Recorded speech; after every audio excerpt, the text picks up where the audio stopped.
The F6F Hellcat wasn't born to compete. It was built to end the fight. Designed under immense pressure, it became the weapon that turned Japan's aerial dominance into dust. Fast, armored, and terrifyingly efficient, it helped reclaim the Pacific sky, one dogfight at a time. Yet, what made this machine so feared wasn't just its power. It was how it empowered ordinary pilots to do the impossible. And if that sounds bold, wait until you see what came next.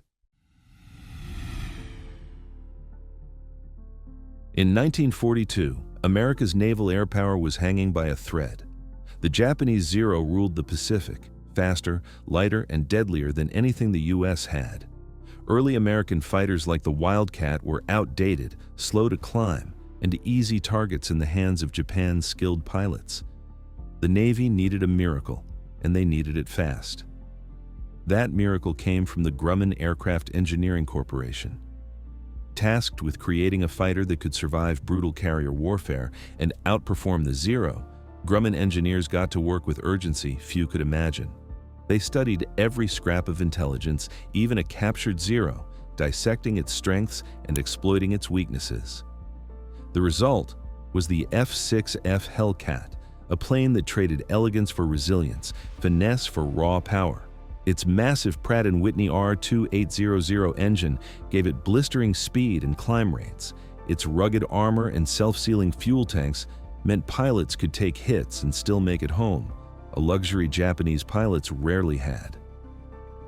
With 6.50 caliber Browning machine guns mounted in its wings, the Hellcat wasn't built to dance, it was built to destroy. The Hellcat first took flight in 1943. And within months it was rewriting the story of the Pacific War. Suddenly, the same skies that once belonged to the Zero were filled with the deep roar of American engines. But the real surprise wasn't just the plane. It was what happened when inexperienced pilots got behind the stick. That's where the Hellcat became something truly extraordinary.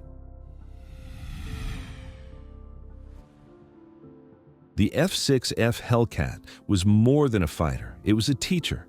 It didn't just win battles, it made heroes out of rookies. By 1943, the U.S. Navy's pilot roster was packed with young men who had never fired a shot in anger. Yet once they took off in the Hellcat, they became part of an unstoppable force. Grumman designed the Hellcat to be forgiving. It handled predictably, even under stress. Unlike the lightweight Zero, which punished the smallest mistake, the Hellcat allowed pilots to push limits. Its wide landing gear made carrier takeoffs and landings, normally the most dangerous part of naval aviation, safer and smoother. For pilots fresh from training, that confidence was everything. In combat, that advantage became lethal. The Hellcat's power-to-weight ratio meant it could climb higher and dive faster than most Japanese planes. In the Battle of the Philippine Sea, the legendary Great Marianas Turkey Shoot, Hellcat pilots destroyed more than 300 Japanese aircraft in a single day. Many of those victories came from pilots with barely a few months of experience. By the end of World War II, the Hellcat had achieved a kill ratio of 19-1, the best of any U.S. aircraft. But its success wasn't just about numbers. It changed how America fought. It turned the tide from desperate defense to confident dominance. Pilots trusted it with their lives, calling it the ace maker for a reason. Yet, even that reputation didn't tell the full story. Because once the Hellcat left the training fields and entered the chaos of full-scale naval battles, it became something more than an aircraft. It became a legend that defined an entire era of aerial warfare, and its next chapter would show exactly why Japan never wanted to face it again. The showdown between the F6F Hellcat and Japan's Mitsubishi A6M0 wasn't just a clash of planes, it was a test of evolution. The Zero had dominated the Pacific since Pearl Harbor, famed for its agility and climb rate. But what the Hellcat brought to the fight was something the Zero couldn't match: endurance and survivability. It was heavier, stronger, and faster, built not for acrobatics but for victory. When the two finally met in battle, the results were devastating for Japan. The Hellcat's armor shrugged off hits that would shred a Zero apart. Its 6 Browning .50 caliber machine guns tore through enemy formations with brutal efficiency. In head-on encounters, the Zero's lack of armor turned every exchange into a suicide gamble. Pilots who had once owned the skies suddenly found themselves outmatched at every turn. The key was tactics. American pilots learned to boom and zoom, diving from above, firing, then climbing back before the lighter Zero could respond.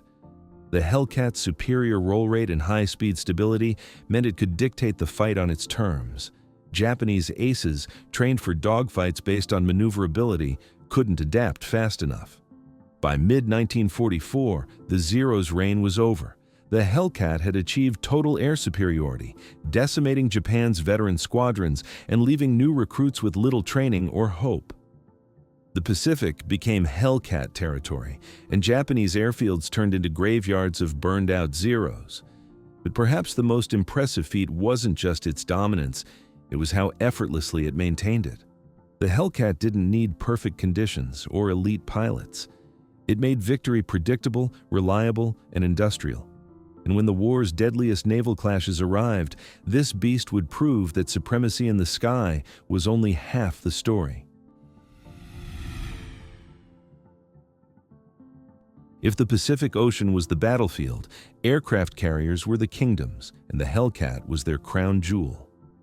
Before its arrival, naval aviation was fragile.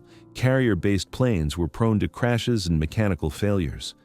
But the F6F Hellcat changed all that.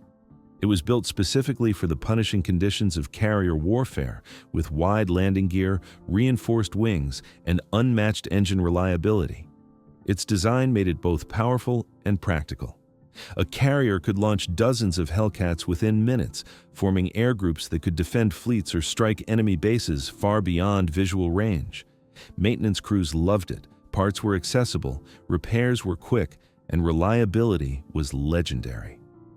In an environment where salt, humidity, and chaos ruled, that dependability meant everything. The Hellcat became the spearhead of every major carrier offensive, from the Marshall Islands to the Battle of Leyte Gulf. It escorted bombers, intercepted enemy raids, and wiped out Japanese reconnaissance aircraft before they could spot U.S. fleets. With radar guidance and new formation tactics, Hellcat squadrons operated like coordinated machines of destruction. Pilots described it as a flying battleship. It could take off from cramped decks, sustain flak damage, and still return home even when riddled with bullet holes. Japan's carriers, however, couldn't say the same. Their planes were lighter, unarmored, and often lost due to simple landing accidents. The contrast couldn't have been clearer. While Japan's air wings weakened, America's grew stronger and more confident with each mission. By 1945, entire carrier groups were built around the Hellcat's dominance. It wasn't just a fighter, it was the embodiment of industrial precision and naval might. And as Japan's defenses collapsed, the Hellcat's final missions would reveal just how far its legend could go, beyond air superiority into history itself. The Hellcat wasn't defined by one victory. It was built on a streak of triumphs that shattered Japan's air defenses across the Pacific. The Battle of the Philippine Sea in June 1944 was its crowning achievement. Hundreds of Japanese planes took off to intercept American fleets and were annihilated before reaching their targets. Hellcat pilots downed nearly 80% of them, earning the battle its infamous nickname, the Great Marianas Turkey Shoot. From that point on, Japan's ability to wage air war was effectively crippled.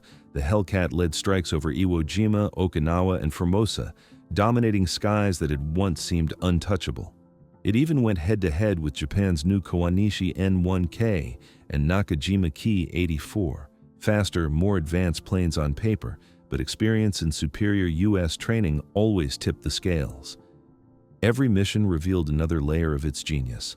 Pilots trusted the Hellcat completely, diving into anti-aircraft fire, strafing airfields, or dogfighting in thick clouds. They knew their machine could take punishment and still deliver death from above. Even kamikaze pilots, Japan's last desperate answer, couldn't break the Hellcat's control of the skies. By war's end, the F6F Hellcat claimed over 5,000 enemy kills, more than any other Allied naval aircraft. It wasn't luck, it was engineering perfection meeting strategic necessity. It gave America a decisive edge not through flash or novelty, but through reliability and sheer numbers. But even after peace returned, the Hellcat's roar didn't fade. Its legacy shaped generations of naval aviation to come, influencing every carrier-based jet that followed. Yet the question remained, how did a single aircraft rise from the ashes of defeat to define victory itself? That answer lies in what it left behind. When World War II ended, the F6F Hellcat didn't vanish. It became a legend whispered among pilots and engineers alike. Its reputation wasn't built on glamour, but on results. It gave the U.S. Navy air superiority when it mattered most, and in doing so, it secured America's dominance at sea for decades to come. The Hellcat's design philosophy became the blueprint for modern naval aviation. Prioritize power, protection, and pilot confidence. From the F8F Bearcat to the F-14 Tomcat, its DNA lived on in every generation that followed. Even Japan, rebuilding its air force after the war, studied the Hellcat's blueprints as a model of efficiency and durability. Pilots remembered it not as a machine, but as a partner. They spoke of its steady climb, its forgiving landings, its roar that promised safety amid chaos. Unlike many wartime aircraft, the Hellcat didn't vanish into scrapyards. It continued flying in training, testing, and reserve roles well into the 1950s. And while Japan produced iconic planes like the Zero, none ever reclaimed their fearsome reputation after the Hellcat arrived. It didn't just defeat Japan's air power, it buried an era of aerial dominance. Today, only a few Hellcats remain, preserved in museums or air shows, their blue wings gleaming under sunlight. But every rivet, every scar on their fuselage tells the story of a time when one machine changed the course of history. The F6F Hellcat wasn't merely a fighter. It was a symbol of resilience, ingenuity, and the unstoppable force of a nation determined to win. And even now, decades later, the world still remembers the aircraft Japan never wanted to face. The F6F Hellcat wasn't just a machine, it was a symbol of determination, courage, and engineering brilliance that reshaped aviation history. From the decks of U.S. carriers to the skies over the Pacific, it proved that victory favors resilience over speed. If stories of wartime innovation and heroism fascinate you, stay tuned. There's more incredible history waiting right here on Heritage.